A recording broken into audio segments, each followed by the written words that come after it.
What a headshot! What a head! How's it guys, this is Dayvy, FPL, and welcome back to the Fantasy Premier League video here on my channel. Now in this video, I'll be taking you guys through my very own transfer plan for the upcoming Game Week 31. So Game Week 30 has concluded, and before we use the free hit in Game Week 32 as planned, at least I do hope to use the free hit next Game Week. So that basically means we have one free transfer that we have to use before activating the chip.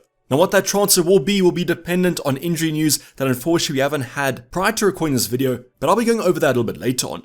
Now as always, I'll be taking a quick review of Game Week 30, the preceding Game Week. Did we get a green arrow? Was it a red arrow? And where are we currently sitting in the overall rankings? I'll then move on to the actual transfer news, show you guys the options that I am considering before showing you the actual team selection potentially leading up to the deadline for Game Week 31. So that's something you guys are interested in? Sit back, relax, and let's get straight into it. So first of all, going over a quick review of Game Week 30, let's see how the starting 11 did, let's see how our bench did, and unfortunately the bench points will stay bench points, not like the prior Game Weeks when we had the bench boost active. Now luckily though, we managed to get a green arrow thanks to those 59 points, was bang on basically the average or the safety score, as I got a green arrow about 4k places. So currently sitting at just below the 137k mark, so one step closer to the top 100k. Now let me know how you guys did in the comments down below. Was it a red arrow? Was it a green arrow? As most people seem to be on a little bit of a grey arrow this week. Now heading on to the transfer plan, we have one free transfer and 0.9 left in the bank, so a little bit of an upgrade can be made if needed. Now I'm going to start off on our bench. Let's go over the outfield players first. We got Solly March. So yes, unfortunately, we benched Solly March in April. I just love that line over on our Discord channel from Terrible Tony, so I went with Matoma. Now obviously that was the wrong decision. Solly March ended up getting 7 points, as well as Henry who got 5. Now Luke Shaw ended up being injured. There was a little bit of speculation when the lineups were announced that he might be featuring, but that wasn't the case, and Ten Hag, at least we can trust them in those press conferences. Now we'll focus on March and Henry as we go along our team, as I don't really regret the decision of actually benching them. Now in terms of our goalkeepers, at least we got the decision right for this game week. I started Kepa over Raya. Raya ended up scoring an own goal, so only 0 points, whereas Kepa got an extra save point, taking him to 3 points total. So at least that was one decision I kind of got this week, but I was always going to start Kepa as he had the better fixture, but Chelsea aren't defending that well at the moment. Now if you guys did see the goal, it was kind of a rocket that Wolves scored for the first one, so not too mad about that one. Now going to our defensive department, and unfortunately Newcastle didn't keep the clean sheet against Brentford. Botman also got a yellow card, so he ended up on 1 point, whereas Trippier ended on 2. Now our final defender to go over is going to be a Stupinan, who also got 1 point, conceded 2 goals to Spurs, but at least we did own Harry Kane, who actually scored against him. Now in terms of the defensive department, you guys can see that I should have actually started Rico Henry over any of the 3, but I trusted the defenses of these 2 teams more than the Brentford one, but at least we did see Henry actually score a few points. Now moving into midfield department, and the first player to talk about is going to be the Brighton asset of choice, Matoma. I went with the Japanese international rather than Solly March, and I might have been a little bit unlucky in this one. If you guys watched that game, it's been all over the news how unlucky Brighton actually were in that Spurs fixture, and I thought Matoma might have actually got a goal or an assist, but it was ruled out for VAR. So you could have actually got a few points in this fixture, always involved in that attack, but 2 points is all we got in FPL at the end of the day. Now moving on to probably my disappointment of the game week, but as a Liverpool fan, I wasn't too disappointed. It's going to be Bukayo Saka, who only ended up on 1 point. Now he got a yellow card late into that fixture for time wasting, came back to bite him. Liverpool ended up kind of equalizing, and also didn't have enough time to kind of win that fixture. But if you guys did watch the game, there was a moment towards the end of it where Martinelli was playing Saka in. All he had to do was find the pass, but he overhit it, and Alisson cleared away. But as a Liverpool fan, that was very conflicting as I owned Bukayo Saka in my FPL team, but generally I thought that Robertson kind of pocketed him quite a bit. I guess pocketed might be quite a harsh term there because it seems like he was all over him, very tight man marking from Robertson, which neutralized Saka quite a bit. But if you guys did own the opposite side, Martinelli's side, an assist and a goal, you'd be pretty happy with that. But I say disappointment because obviously Saka was a very big differential amongst most of the content creators, but he was even outscored by Odegaard. Now moving on to United, kind of double up, we've got Rashford and Fernandes. Now what a game week you guys would have had if you captained Rashford. He missed a total of I think 4 big chances at an XG of about 1 in the first half. At least he got an assist at the end of the day, but I think if you guys did captain him, you got mighty unlucky. I think he should have ended this fixture with a massive haul, and once again, never backed the early captaincy. Then in terms of Fernandes, also a little bit of an unlucky week for him. He created a few big chances, but they weren't finished, and if we were a little bit luckier, I think he might have even ended on a double-digit return. So not too mad about Rashford and Fernandes. Obviously with Rashford, didn't captain him, so the less points were better. His effective ownership was over 100% at my rank level. Whereas Fernandes was a nice differential, would have liked more points from him, as he is quite expensive as well. Now finally going to our forward department, and the transfer this week was going to be Ivan Toney out for Erling Haaland. Ended up slapping the Kamsi on Erling Haaland as well, so he got a massive 24 points. Now in terms of Ivan Toney, if you guys did watch the fixture, missed his first penalty I think ever, or at least in a long time, but then got another penalty and converted it. But overall the Toney to Haaland move was going to net us some profit, as we did captain Erling Haaland and he was the highest scoring player in our team. So no regrets there. Thankfully Pep ended up starting him, got 2 goals, but Man City did get a penalty after he was subbed off, so he could have had the Hattie. But I might be getting a little bit greedy there, but I'll take the 24 points. Hopefully you guys did this transfer as well. Now continuing the good form of our forwards, you're going to have Ollie Watkins here with 7 points, scored right at the death, ended up getting a yellow card for taking his shirt off though, so he ended on 7 points. Now his scoring streak continues to show gold, and I'm going to continue to ride it until he stops scoring. Then finally we have Harry Kane, so spoke about a Stupinan, likely be owned Harry Kane who converted the second chance, and he ended up winning Spurs the fixture. Now he also got a few bonus points as well, so just under a 10-point returner. So the forward line was definitely where the points came of, or the majority of them. The midfield department was slightly lackluster, and our defensive department was a little bit non-existent. But as I said early on, let me know how you guys got on in Game Week 30. Was it a green arrow, was it a red arrow, or like myself, was it a little bit of a grey one? But now going on to the actual transfer plan for the upcoming Game Week 31, and the first talking point I want to go over is a reminder about the return of European football. So I've put Champions League on my radar because I think for the majority of us, we are looking at a Man City asset, a Chelsea asset. But just remember the Europa and the Conference League are also on for teams like United. So European football obviously has big implications for the upcoming game weeks. Just remember these are kind of double legs, so the first leg is this week, the second leg is next week. So a big result this week could see some players rested in the second leg. Now Man City take on Bayern tonight, all eyes will be on that one, but we do have some other players also featuring in the other teams.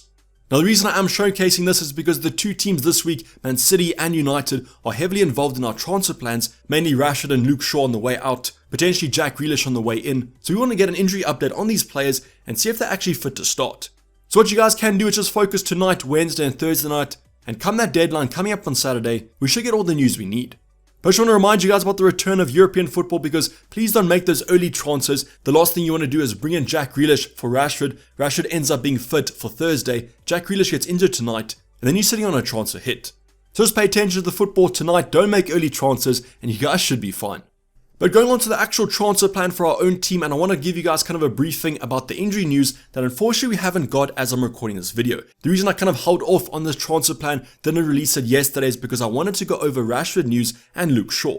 So that news hasn't come about, so I decided to create this video anyways and give you guys all the possible scenarios. So let's go over Marcus Rashford first. Unfortunately got injured on the weekend for United in that Everton game, and it seems like it might be a groin or a hamstring strain. Now that could be 2 weeks, that could be 3 weeks, that could be even longer, and as of now there's no timeline on that injury.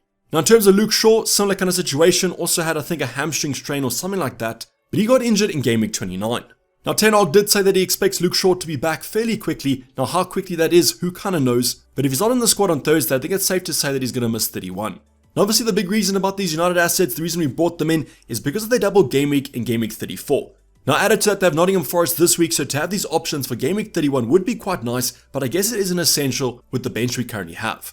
So Nottingham Forest this week, then have a blank in Game Week 32, no worries there, we are using the Friet, then have Spurs in Game Week 33, then Aston Villa and Brighton in Game Week 34. Now if both these two assets, we do get news about them potentially missing out for the future game weeks, I might be tempted to actually get rid of both of them for other double game week players. Now I've already mentioned this, but Jack Grealish for Rashford is going to be a popular move. Grealish is on great form for the current Man City squad, looks to be nailed, so an easy switch for Rashford at the same price point. In terms of Luke Shaw, could go for a Nathan Ake, a Ruben Diaz, maybe even a John Stones, if you have the money. But obviously the injury news is very dependent on our transfer plan because if Rashford and Shaw are going to be back for Game Week 34, I might just be tempted to bench them and hold them for the time being. So just keep that in mind as we go through the transfer plan, but I'll confirm this in the team selection coming up on Thursday.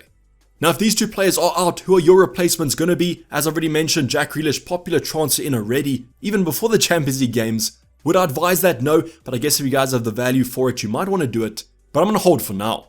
In terms of Luke Shaw, there are some other replacements. Could go for a set swap of a Martinez if you want to go United, or the Man City defense looks pretty solid. But let me know your replacements down below, and I'll be going over a comparison for both these options in the ultimate guide coming up tomorrow, so make sure those bell notifications are on so you don't miss that video. But let's clear our mind of the injury news. Let's just assume that Rashford and Shaw are going to be back for Game Week 31. Our team looks a lot better thanks to that injury news. So let's go over a transfer that I currently have planned. So my transfer in, if you guys have watched my previous team selections, my previous transfer plans, I have a few moves penciled in already. And the one for Game Week 31 is going to be Raya out for Edison. Now I know, Raya's a great goalkeeper, gets us those save points. Fortunately, Game Week 30 scored her own goals, so he's a goal scoring keeper, but I am still looking to replace him. Now the simple reason for this is the double game weeks coming up, and Man City have some nice doubles as well. 2 double game weeks, probably Game Week 34, Game Week 36, or Game Week 37, and they are quite a great defense to be honest. Now I know that they have been conceding a few chances in the past couple game weeks, but I do still trust them, and the XG conceded has been super low. So in terms of the Raya fixtures, yes, he does play in Game Week 32, but just remember we are actually free hitting there, so that doesn't matter. He has Wolves this week, not too bad of a fixture, then has Chelsea in Game Week 33, and Nottingham Forest in Game Week 34. Compare that to Edison as Leicester this week, probably a better fixture from a defensive point of view, then as Arsenal in Game Week 33, not that great, but a nice double of Fulham and West Ham at home. So this switch is definitely kind of a luxury move to go for. If you guys have other kind of injuries like Rashford or Shaw, I would replace them first. But because you have to use a transfer before I free it, this is the move I'm currently looking at. Might not be that popular as I know a lot of you Edison owners haven't been getting their clean sheets, but I do trust them to lock it up in this title race. So let me know what you guys think in the comments down below, but this might not be the transfer we do, it might. Let's just see how that injury news plays out. But now going over the actual team selection for the upcoming game week, and this will be with no transfers made, so if we do get news that Luke Shaw, Rashford are going to be back fit, I could even bank the transfer, but the move that I probably will do then is Raya out for Edison.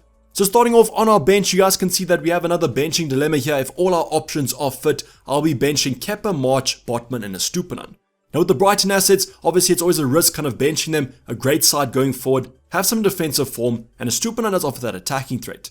I just believe though, out of my defenders, these are the worst fixtures, and that's why I'm benching Botman and also Estupinan. In terms of Solly March versus Toma, if Rashford is fit will be another debate to go for, and I look forward to benching the wrong asset. Now in terms of our goalkeepers, Kepa does have Brighton at home, whereas Raya has Wolves currently, but just remember that Edison will probably come in for Raya if all injury news goes well. But if these two assets are competing against each other, definitely Raya that comes out trumps. Wolves away is a much better game than Brighton at home. Now defensive department will contain Luke Shaw if he is fit. Nottingham Forest away is a great fixture on paper, so I really do hope that he is back fit. Within a trip against Aston Villa away, terrible game from a defensive point of view. Aston Villa on great attacking form, but I guess Trippier does offer some attacking threat going forward.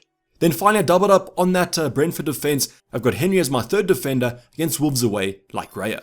So overall the defense looks pretty fine, especially if Luke Shaw's going to be back fit, but if not, I'll just bring Estupinan probably back in. Now moving into midfield department, I've got Matoma as my Brighton midfielder of choice. Now between him and Solly March, it's a 50-50, so you guys can go for either of them.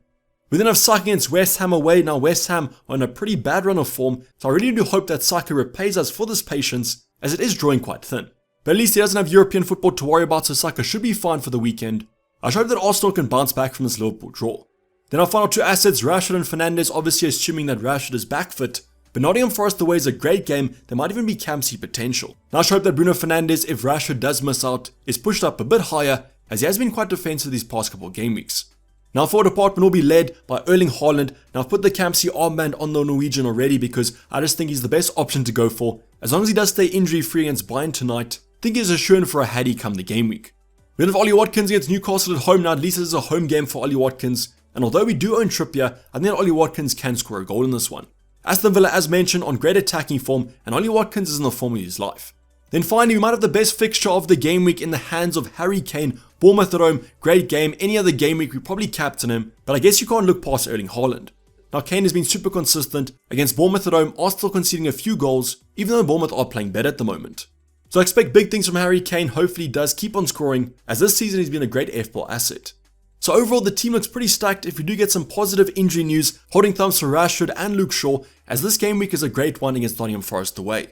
But if they do miss out, I've got a Estupinan that will come on against Chelsea away, and then at least I'll play both Brighton mids, so no worries about the benching.